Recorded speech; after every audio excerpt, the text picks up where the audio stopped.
this is me Muhammad Abubakar. Welcome to my YouTube channel. Today we will discuss about what is crime and its causes. आज हम देखेंगे कि हमारा crime जो है ये क्या चीज़ होती है और इसके बिहाइंड जो रीजंस होती हैं, जो फैक्टर्स होते हैं, जो काजेज होती हैं, जो चीज़ इसका जो इसकी वजूहात बनती हैं वो क्या हैं। सबसे पहले हम देख लेते हैं कि जो क्राइम है ये लफ्ज़ क्राइम लिया कहाँ से गया। तो ये एक लैटिन वर्ड क्राइमन से लिया गया जिसका मतलब है एक्यूजेशन, कोई जुर्म करना। इसकी डेफिनेशन देखते हैं। An illegal act which is punishable by law, कोई भी इलीगल एक्ट, कोई भी गैर कानूनी काम जो कि कानून की नज़र में काबिल सजा हो। कोई ऐसा गैर कानूनी काम जिस पे कानून जो है वो एक्शन ले और उस बंदे को सजा दे। सपोज दैट एक बंदा किसी का मर्डर करता है, किसी को किल करता है, ये गैर कानूनी काम है। एक पर्सन है किसी की कोई चीज़ चोरी कर लेता है, that is an illegal act. कोई पर्सन है किसी का रेप करता है, ये जो क्या है ये हमारे पास इलीगल एक्ट है। और इन सब पे क्या होता है, कानून जो होता है वो पनिश करता है, वो सजा देता है। नेक्स्ट हम देखते हैं कि एक जो क्राइम होता है इसके बिहाइंड रीजंस क्या होती हैं, काजेज या फैक्टर्स क्या होते हैं जो कि एक क्राइम को कमिट करने का सबब बनते हैं। सबसे पहले हमारे पास क्या, फैमिली बैकग्राउंड। एक जो क्राइम होता है इसके बिहाइंड फैमिली बैकग्राउंड का बड़ा रोल होता है। सपोज दैट एक फैमिली है जिसके अंदर मदर को डाइवोर्स हो गई है। अब जब मदर को डाइवोर्स हो गई तो जो उसके बच्चे हैं उनको निगलेक्ट किया जाता है, उन पे कोई प्रॉपर जो है एक ध्यान नहीं दिया जाता, उनका ख्याल नहीं किया जाता, जिसकी वजह से वो रिजेक्शन का शिकार हो जाते हैं, वो नज़रअंदाज किए जाते हैं, बार बार बच्चे नज़रअंदाज किए जाते हैं। और जब एक बच्चा बार बार नज़रअंदाज किया जाता है तो ये डायरेक्ट उसके मेंटल हेल्थ पे इफेक्ट करता है, जिसकी वजह से कोई ऐसा गैर कानूनी काम कर जाता है ताकि वो इस चीज़ से छुटकारा पा सके।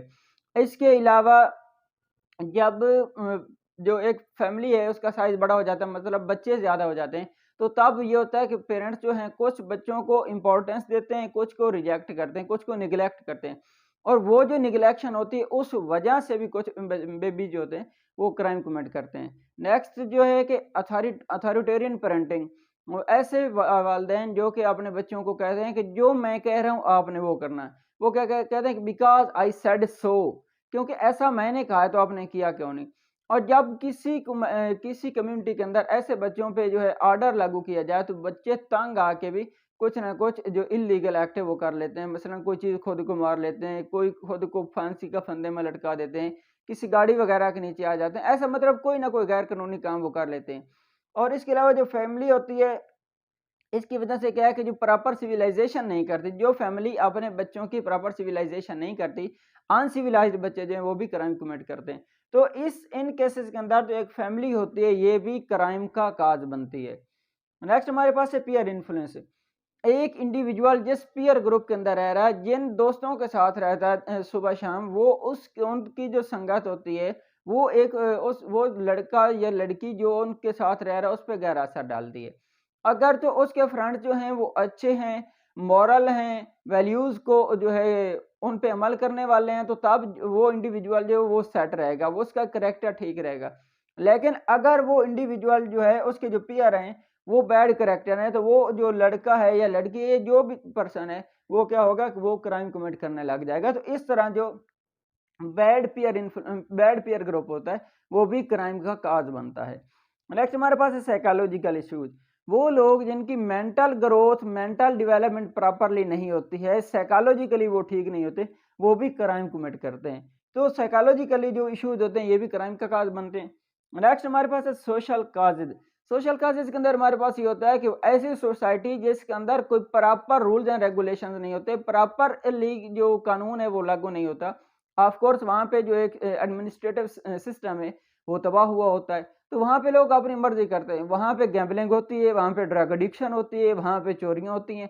लेकिन अगर वही सोसाइटी जो है वो अरेंज्ड हो, वहाँ पे रूल्स एंड रेगुलेशन हो, तो वहाँ के जो लोग होते हैं वो प्रॉपरली सिविलाइज्ड होते हैं, महज़ब किस्म के लोग होते हैं और वो क्राइम कमिट नहीं करते हैं। और इसका वाइस वर्सा ये है कि अगर सोसाइटी के अंदर एक प्रॉपर रूल्स रेगुलेशन ना हो तो फिर उसके इंडिविजुअल जो है वो क्या करते हैं, क्राइम कमिट करते हैं। और इस तरह जो हो इम्प्रॉपर लॉ सोसाइटी के अंदर जो है ये भी क्राइम का काज बनता है। नेक्स्ट हमारे पास लेक ऑफ एजुकेशन। वो लोग जो अनएजुकेटेड होते हैं वो बहुत ज़्यादा क्राइम की तरफ जो है क्राइम ओरिएंटेड होते हैं, बहुत ज़्यादा क्राइम कमिट करते हैं। पॉवर्टी, पॉवर्टी जो है ये बहुत बड़ा रोल प्ले करता है और ये बहुत बड़ी काज है क्राइम क्राइम की। सपोज दैट कोई भी इंडिविजुअल है, कोई ऐसा फर्द जिसने शाम को अपने 5 6 10 बच्चों को खाना खिलाना है, अपनी बीवी को खाना खिलाना है, उनके कपड़े लेने हैं, उनकी जो है मेडिसिन लेनी है, सारा कुछ करना है, लेकिन वो गरीब है, वो ये सारी चीजें अफोर्ड नहीं कर पा रहा। ऑफ कोर्स जब उसके पास कोई ऐसा सोर्स भी नहीं, उसके सामने उसके बिलखते बच्चे हैं, तो वो कोई ना कोई ऐसी इल्लीगल एक्टिविटी कर बैठेगा कि जिसकी वजह से वो अपने जो उसके बच्चे हैं या उसकी बीवी है, उनको अच्छी खुराक दे सके, अच्छे कपड़े दे सके या उनकी हेल्थ केयर कर सके। तो इस वजह से जो पॉवर्टी है ये भी क्राइम का एक काज बनती है।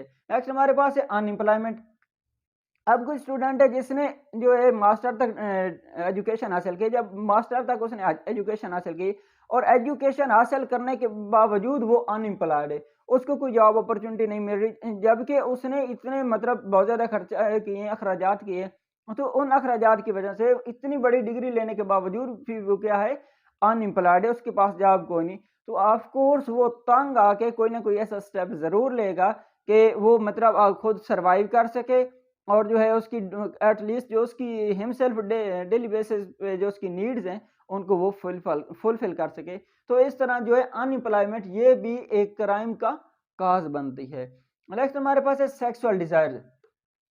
वो लोग जो सेक्सुअली हाईली सेक्सुअली मोटिवेटेड होते हैं, मतलब जिनकी सेक्स डिजायर बहुत ज्यादा होती है, सेक्सुअली बहुत ज्यादा मोटिवेटेड होते हैं, तो वो क्या करते हैं कि अपनी जो उनकी विश होती है, अपनी जो ख्वाहिश होती है, एक सेक्सी ख्वाहिश होती है, उसको फुलफिल करने के लिए वो किसी के साथ भी ऐसा जो क्राइम है वो कमिट कर लेते हैं।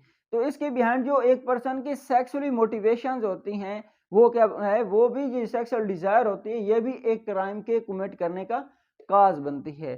नेक्स्ट हमारे पास है डोमेस्टिक वायलेंस। डोमेस्टिक वायलेंस एक औरत है जिसके ऊपर एक उसका खामिन जो है वो डेली बेसिस पे या मोस्टली तशद्दुद करता है, उसे मारता पीटता है, उसके साथ जुल्म ज्यादती करता है। तो एक वो क्या करेगी कि तंग आके एटलीस्ट वो कोई ना कोई ऐसा स्टेप ले लेती है जिसकी वजह से वो मतलब वो क्राइम बन जाता है। सपोज दैट अब एक औरत के साथ डेली बेसिस पे ज्यादती हो रही है, तो वो क्या करेगी, कोई चीज खुद को उठा के मार लेती है, दैट्स आल्सो क्राइम। हाँ, वो क्या करती है कि मतलब खुद फांसी का फंदा गले में डाल लेती है, खुदकुशी कर लेती है, बिजली को हाथ लगा लेती है, कोई भी ऐसा जो है इल्लीगल एक्ट वो कर लेती है। तो उसके बिहाइंड क्या चीज़ है, डोमेस्टिक वायलेंस जो है, ये भी क्राइम के कमिट होने का काज बनता है। नेक्स्ट हमारे पास है रेसिज्म।